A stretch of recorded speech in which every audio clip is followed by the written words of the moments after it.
Poco X4 Pro இந்தியாவில் ஒரு 5G டிவைஸாக launch பண்ணியிருக்காங்க. அது மட்டும் இல்லை, ஏற்கனவே லான்ச் ஆன Redmi Note 11 Pro Plus அதை தான் ரீபிராண்ட் பண்ணி இந்தியாவில் போக்கோ கீழேயும் கொண்டு வந்திருக்காங்க.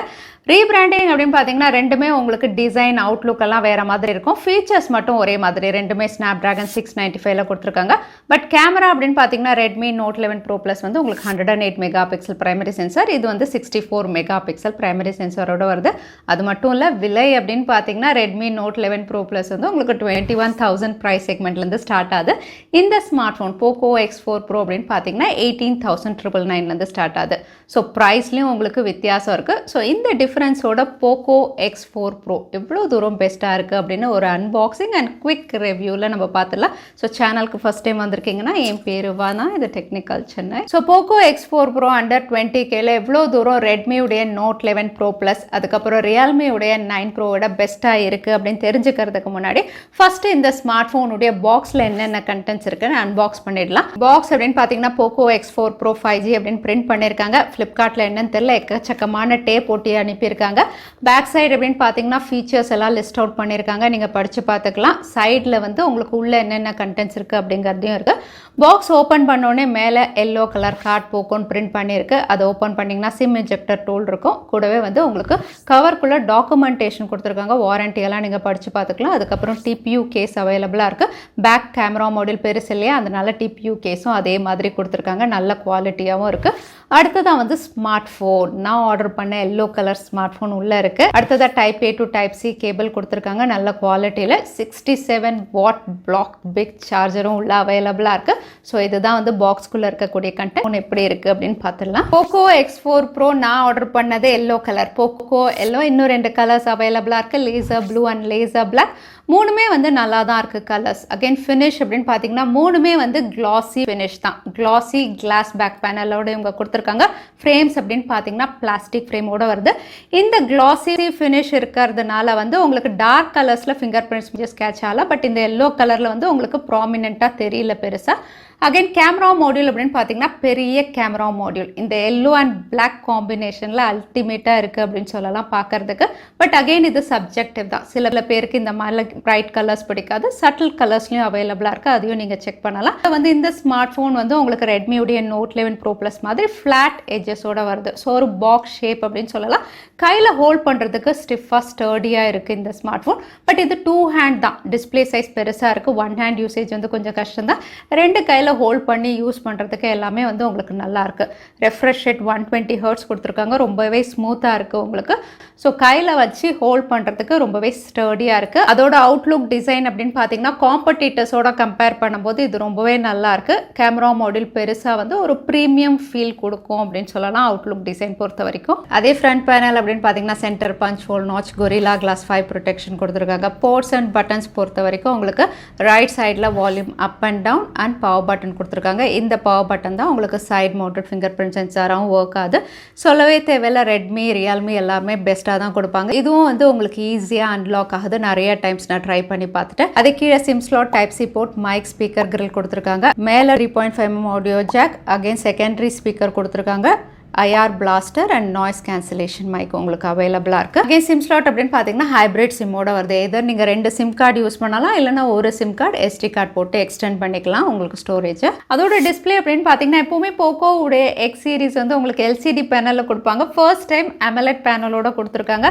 அதோட பிகர் டிஸ்பிளே சைஸ் இது 6.67 inches AMOLED panel, 120 hertz higher refresh rate, Gorilla class 5 protection மேலே வருது. வைட் 1 L1 சப்போர்ட் இருக்குது. பீக் பிரைட்னஸ் அப்படின்னு 700 நிட்ஸ் வரைக்கும் கொடுத்துருக்காங்க. ஸோ நீங்கள் டைரக்ட் சன்லைட்டில் யூஸ் பண்ணாலும் வந்து ஸ்மார்ட் ஃபோன் அப்படின்னு பார்த்தீங்கன்னா தெளிவாக நீங்கள் எல்லாமே பார்க்க முடியும். அதோட மூவிஸ் பார்க்கும்போது கலர்ஸ் அப்படின்னு பார்த்தீங்கன்னா வந்து ரொம்பவே பிரைட்டர் AMOLED அப்படின்னு சொல்லலாம். கலர் ரெண்டரிங் ரொம்பவே நல்லா பண்ணியிருக்கு. கான்ட்ராஸ்ட் ரேஷியோ நல்லா இருக்குது. கொஞ்சம் வார்மர் டோனில் இருக்குது, பிரைட்டாக இருக்குது. பட் கலர்ஸ் நல்லாவே இருக்குது. நீங்கள் மூவிஸ் பார்ப்பீங்க அப்படிங்கும்போது AMOLED பேனலில் டிஸ்பிளே ரொம்பவே நல்லா இருக்குங்க. பெர்ஃபார்மன்ஸ் அப்படின்னு பார்த்தீங்கன்னா இதுவும் Snapdragon 695ல கொடுத்துருக்காங்க. இந்த சிப்செட் பற்றி நிறைய நம்ம பார்த்துருக்கோம். 6 நானோமீட்டரில் ப்ராசஸ் பண்ணது. உங்களுக்கு Adreno 619ஓட வருது. கிளாக் ஸ்பீட் 2.1 GHz இருக்குது. இங்கே ஸ்கோர்ஸ் அப்படின்னு பார்த்தீங்கன்னா ரெட்மி அண்ட் ரியல்மி அளவுக்கு இதுவுமே வந்து உங்களுக்கு 3 lakhsக்கு மேலே ஸ்கோர் பண்ணியிருக்கு. ஆனால் Realme 9 Pro அப்படின்னு பார்த்தீங்கன்னா எவ்ரி டைம் கன்சிஸ்டண்ட்டாக வந்து 3,80,000 3,90,000 4 lakhs கிட்ட ஸ்கோர் பண்ணுது. அதே போக்கோ அண்ட் ரெட்மி அப்படின்னு பார்த்தீங்கன்னா சில டைம் வந்து உங்களுக்கு 3 lakhs மேலே ஸ்கோர் பண்ணுது. நிறைய டைம் வந்து உங்களுக்கு 3 lakhs கீழே 2 lakhs கிட்ட தான் ஸ்கோர் பண்ணுது. ஆனால் CPU த்ராட்லிங் அப்படின்னு பார்த்தீங்கன்னா எக்கச்சக்கமான ஃப்ளக்சுவேஷன்ஸ் பார்ப்பீங்க. இந்த சிப்செட்டில் வந்து Realme 9 Pro இருந்த அளவுக்கு வந்து ரெட்மி அண்ட் போக்கோ வந்து கன்சிஸ்டண்ட்டாக இல்லை அப்படின்னு தான் சொல்லணும். ஸோ வந்து இன்னும் அந்த அளவுக்கு பெஸ்ட்டாக இவங்க ஆப்டிமைஸ் பண்ணலை அப்படின்னு சொல்லலாம். பட் மற்றபடி பெர்ஃபார்மன்ஸ், அதாவது கேமிங் பெர்ஃபார்மன்ஸ் அப்படின்னு பார்த்தீங்கன்னா நான் பேட்டில் கிரவுண்ட் மொபைல் இந்தியா விளையாடி பார்த்தேன். ஸ்மூத் அண்ட் அல்ட்ராவில் வந்து கேமிங் எக்ஸ்பீரியன்ஸ் அப்படின்னு பார்த்தீங்கன்னா 40 FPS வரைக்கும் உங்களால் கேம் ப்ளே பண்ண முடியுது. அகைன் இந்த ஸ்மார்ட் ஃபோன் வந்து 120 Hz ஹையர் ரெஃப்ரெஷ் ரேட் இருக்கிறதுனால கேம் ப்ளே ரொம்பவே ஸ்மூத்தாக இருக்குது. அதே நீங்கள் ஒரு வேளை போக்கோடைய X3 Pro யூஸ் பண்ணிட்டு இருந்தீங்கன்னா அது Snapdragon 860 அந்த அளவுக்கு இது கண்டிப்பாக பெர்ஃபார்ம் பண்ணாது. ஏன்னா அது 60 FPS வரைக்கும் நீங்கள் வந்து கேம் ப்ளே விளையாட முடியும் பப்ஜி பேட்டில் கிரவுண்டில். அந்த அளவுக்கு இதில் பெர்ஃபார்மன்ஸ் இருக்காது. இந்த ஸ்மார்ட் ஃபோன் வந்து நார்மல் கேமர்ஸ் அப்படிங்கும்போது தாராளமாக நீங்கள் யூஸ் பண்ணலாம். கேமிங்காக அப்படிங்கும்போது இந்த சிப்செட் வந்து கேமிங் சிப்செட் கிடையாது. நீங்கள் Snapdragon 860 தான் உங்களுக்கு பெட்டராக இருக்கும். ஸோ சக்ஸஸராக இருந்தாலும் வந்து பெர்ஃபார்மன்ஸ் செக்மெண்ட்டில் இங்கே கொஞ்சம் காம்ப்ரமைஸ் பண்ணியிருக்காங்க. பட் இந்த ஸ்மார்ட் ஃபோனில் நார்மல் கேமிங் எல்லாம் நீங்கள் தாராளமாக பண்ண முடியும். இது ஈஸியாக ஹேண்டில் பண்ணும். அதே சாஃப்ட்வேர் அப்படின்னு பார்த்தீங்கன்னா எல்லா பிராண்ட்ஸுமே இப்போ Android 12ல கொடுக்குறாங்க. பட் இந்த ஸ்மார்ட் ஃபோன் உங்களுக்கு Android 11ஓட வருது. கூடவே லேட்டஸ்ட் MIUI 13ஓட கொடுத்துருக்காங்க. MIUI 13 அப்படின்னு பார்த்தீங்கன்னா வந்து ப்ளோட்வேர்ஸ் இதில் இன்ஸ்டால் பண்ணி தான் கொடுத்துருக்காங்க. தேவையில்லாத ஆப்ஸ் நிறையா இருக்குது. பட் எல்லாமே நீங்கள் அன்இன்ஸ்டால் பண்ணிக்கலாம். பட் அன்னெசரி ஆடோ நோட்டிஃபிகேஷனோ எதுவுமே நான் பார்க்கல. அது ஒரு பெஸ்ட் திங் அப்படின்னு நம்ம சொல்லலாம். அதோட வந்து இந்த ஸ்மார்ட் ஃபோன் அப்படின்னு பார்த்தீங்கன்னா உங்களுக்கு UFS 2.2ஓட கொடுத்துருக்காங்க. ஸோ மல்டி டாஸ்கிங் எல்லாம் ரொம்பவே ஸ்மூத்தாக இருக்குது. அனிமேஷன்ஸ் அப்படின்னு பார்த்தீங்கன்னா MIUI 13 வந்து சின்ன சின்ன பக்ஸ் இருக்குது. 12.5 அளவுக்கு கிடையாது. அங்கே ஸ்லைட்டாக நீங்கள் ஜிட்டரிங் பார்ப்பீங்க. பட் அப்டேட்ஸில் சரி பண்ணக்கூடிய அளவுக்கு தான் இருக்குது. அதே 5G நெட்வொர்க் அப்படின்னு பார்த்தீங்கன்னா வந்து இந்த ஸ்மார்ட் ஃபோன் 7 5G பேண்ட்ஸோட வரதுனால இந்தியாவில் 5G வரும்போது இது கம்பேட்டபிளாக இருக்கும் அப்படின்னு நம்ம எதிர்பார்க்கலாம். கேமராஸ் அப்படின்னு பார்த்தீங்கன்னா triple sensor 64 megapixel, primary sensor 8 megapixel, ultrawide 2 megapixel மேக்ரோட கொடுத்துருக்காங்க. அதே ஃப்ரண்ட் கேமரா 16 மெகா பிக்சலில் செல்ஃபி கொடுத்துருக்காங்க. ஸோ இதில் எடுக்கக்கூடிய ஷார்ட்ஸ் அப்படின்னு பார்த்தீங்கன்னா டே லைட்டில் எடுக்கிறது 64 மெகா பிக்சல் செலக்ட் பண்ணி எடுக்கும்போது டீட்டெயில்ஸ் ரொம்பவே நல்லா இருக்கு. அகைன் நாய்ஸ் ரொம்பவே கம்மியாக இருக்குது. கலர்ஸும் நல்லா இருக்குது. அதே ரெட்மியுடைய Note 11 Pro Plus 108 mega pixel அப்படின்னு பார்த்தீங்கன்னா வந்து அதில் வந்து கொஞ்சம் நேச்சுரல் சைடாக இருக்கும் ஷார்ட்ஸ் எல்லாம்.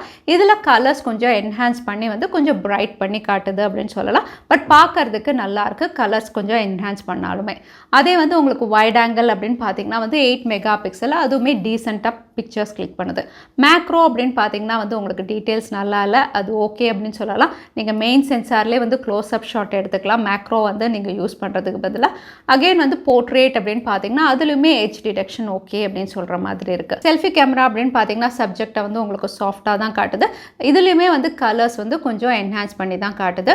அகெயின் போர்ட்ரேட் ஷாட்ஸ் அப்படின்னு பார்த்தீங்கன்னா செல்ஃபிலே எட்ஜ் டிடெக்ஷன் ஓகே அப்படின்னு சொல்லலாம். ஸோ ஓவரால் கேமரா செக்மெண்ட் அப்படின்னு பார்த்தீங்கன்னா மெயின் சென்சாரில் உங்களுக்கு நல்லா கிளிக் பண்ணுது. டீட்டெயில்ஸும் நல்லா இருக்குது. அதே வீடியோகிராஃபி அப்படின்னு பார்த்தீங்கன்னா சப்போர்ட் வந்து மேக்ஸிமம் 1080 30 FPS தான் இங்கே அவைலபிளாக இருக்குது. ஃப்ரண்ட்டாக இருக்கட்டும் ரியராக இருக்கட்டும். இதில் வந்து வீடியோ அப்படின்னு பார்த்தீங்கன்னா நீங்களே பார்க்கலாம். கலர்ஸ் நல்லா இருக்குது. டீட்டெயில்ஸ் கூட உங்களுக்கு ஓகே அப்படின்னு சொல்லலாம். ஸ்டெபிலைசேஷனும் ஓகே அப்படின்னு சொல்கிற மாதிரி இருக்குது. அதே ஆடியோ அப்படின்னு பார்த்தீங்கன்னா அதுவுமே நல்லா தான் கொடுத்துருக்காங்க. டெடிகேட்டட் டூவல் ஸ்பீக்கர்ஸோடு வருது. அதனால வந்து லவுடாக இருக்குது. ஸோ ஆடியோ செக்ஷன் ரொம்பவே நல்லா இருக்குது இந்த ப்ரைஸ் செக்மெண்ட்டுக்கு.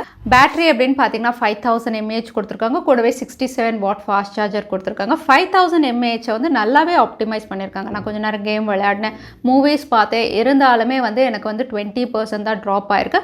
ஸோ பேட்டரி ஆப்டிமைசேஷன் நல்லாயிருக்கு. இருந்தாலும் ரிவ்யூவில் வந்து எவ்வளோ தூரம் பெஸ்ட்டாக இருக்குது அப்படிங்கிறத உங்கள் கூட ஷேர் பண்ணுறேன். ஸோ Poco X4 Pro இந்த ஃபீச்சர்ஸோட எவ்வளோ தூரம் பெஸ்ட்டாக இருக்குது அப்படின்னு பார்த்தீங்கன்னா வந்து X3 Proவோட நம்ம கம்பேர் பண்ணால் கண்டிப்பாக பெர்ஃபார்மன்ஸ் கம்மியாக தான் இருக்கும். ஸோ அதை நம்ம கம்பேர் பண்ணாமல் இப்போ லேட்டஸ்ட்டாக லான்ச் ஆன ஒரு 5G டிவைஸ் அண்டர் 20K அப்படின்னு நம்ம பார்க்கும்போது வந்து பொதுவாக வந்து நீங்கள் அண்டர் 20Kல 5G டிவைஸ் அப்படின்னு எடுத்து பார்த்தீங்கன்னா ஒன்று பேனல் வந்து IPS LCD பேனலாக இருக்கும், இல்லைனா 5G பேண்ட்ஸ் கம்மியாக கொடுப்பாங்க, இல்லைனா ஹையர் ரெஃப்ரெஷ் ரேட் இருக்காது. ஏதாவது ஒரு காம்ப்ரமைஸோட தான் எப்போவுமே ஸ்மார்ட் ஃபோன் ஃபோன் லான்ச் பண்ணுவாங்க. பட் Poco X4 Pro அப்படின்னு பார்த்தீங்கன்னா ஒரு 5G டிவைஸாக இருந்து அண்டர் 20Kல வந்து உங்களுக்கு AMOLED பேனல் கொடுத்துருக்காங்க. ஹையர் ரெஃப்ரெஷ் ரேட் 120 ஹெர்ட்ஸோட கொடுத்துருக்காங்க. பெர்ஃபார்மன்ஸும் வந்து உங்களுக்கு டீசெண்டாக இருக்குது. கேமராவும் வந்து ஒரு டீசென்ட் கேமரா அப்படின்னு சொல்லலாம். கூடவே பேட்டரி 5000 mAhன்னு எல்லாமே ஓரளவுக்கு நல்லா கொடுத்துருக்காங்க. So Poco X4 Pro under 20Kல எந்த காம்ப்ரமைஸும் இல்லாத ஒரு 5G டிவைஸ் அப்படின்னு சொல்லலாம். ஸோ Poco X4 Pro பற்றி நீங்கள் என்ன நினைக்கிறீங்க? தவறாமல் கமெண்ட்டில் ஷேர் பண்ணுங்கள். வீடியோ பிடிச்சிருந்தா லைக் பண்ணுங்கள், உங்கள் ஃப்ரெண்ட்ஸோடய ஷேர் பண்ணுங்கள். இன்னொரு இன்ட்ரெஸ்டிங் வீடியோவில் பார்க்குறேன். Stay safe, stay happy.